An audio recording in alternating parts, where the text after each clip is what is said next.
Welcome once again, my friends, and thank you for stopping by to listen to an old storyteller. Today we have a story from the Lakota tribe, and the title of this story is The Origin of the Lakota Peace Pipe. Long, long ago, two young and handsome Lakota were chosen by their band to find out where the buffalo were. While the men were riding in the buffalo country, they saw someone in the distance walking toward them. As always, they were on the watch for any enemy. So they hid in some bushes and waited. At last, the figure came up the slope. To their surprise, the figure walking towards them was a woman. When she came closer, she stopped and looked at them.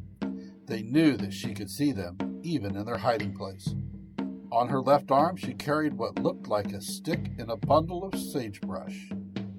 Her face was beautiful. One of the men said, "She is more beautiful than anyone I have ever seen. I want her for my wife." But the other man replied, "How dare you have such a thought? She is wondrously beautiful and holy, far above ordinary people." Though still at a distance, the woman heard them talking. She laid down her bundle and spoke to them. "Come, what is it you wish?" The man who had spoken first went up to her and laid his hands on her as if to claim her. At once, from somewhere above, there came a whirlwind. Then there came a mist, which hid the man and the woman. When the mist cleared, the other man saw the woman with the bundle again on her arm. But his friend was a pile of bones at her feet. The man stood silent in wonder and awe. Then the beautiful woman spoke to him. "I am on a journey to your people. Among them is a good man whose name is Bull Walking Upright. I am coming to see him especially. Go on ahead of me and tell your people that I am on my way. Ask them to move camp and to pitch their tents in a circle. Ask them to leave an opening in the circle facing the north. In the center of the circle, make a large teepee, also facing the north. There I will meet Bull Walking Upright and his people." The man saw to it that all her directions were followed. When she reached the camp, she removed the sagebrush from the gift she was carrying. The gift was a small pipe made of red stone. On it was carved the tiny outline of a buffalo calf. The pipe she gave to Bull Walking Upright, and then she taught him the prayers he should pray to the Strong One above. When you pray to the Strong One above, you must use this pipe in the ceremony. When you are hungry, unwrap the pipe and lay it bare in the air.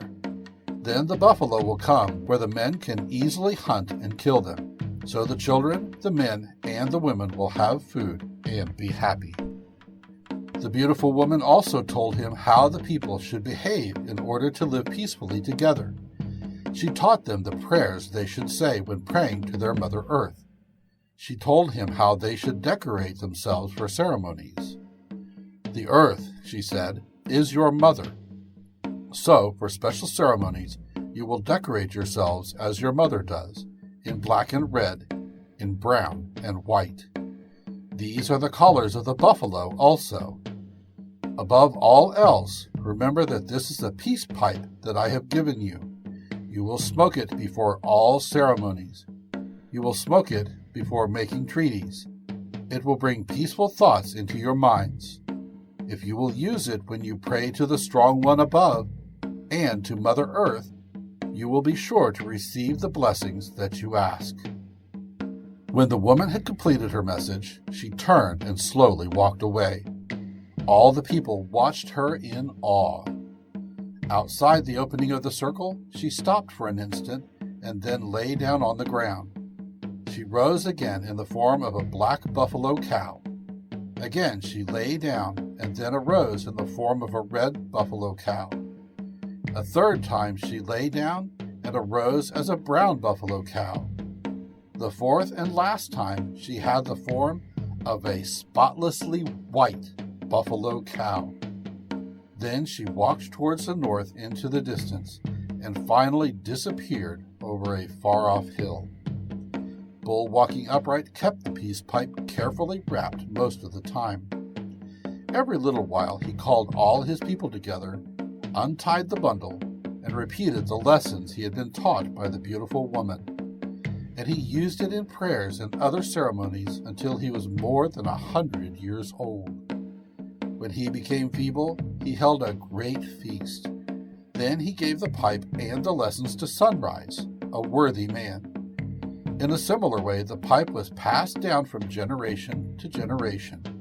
As long as the pipe is used, the beautiful woman had said, your people will live and will be happy. As soon as it is forgotten, the people will perish. Thank you once again for listening to this story. If you enjoyed this story, please press that like button.